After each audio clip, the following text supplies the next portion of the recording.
We have a graphic of kind of like what happens when the knee is replaced with the procedure and the prostheses. Walk us through this, doctor. 3 components of the prostheses. The tibial component, if you want to take the rest after that. Right.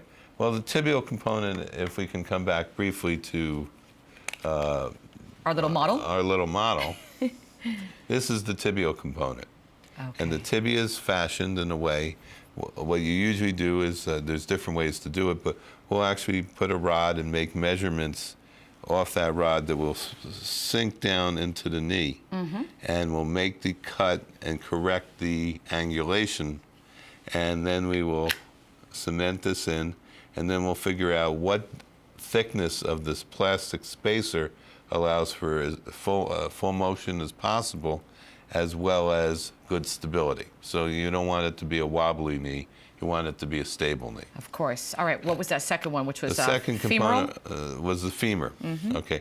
The femur is the bone, the upper bone in the knee, and that too has to be fashioned.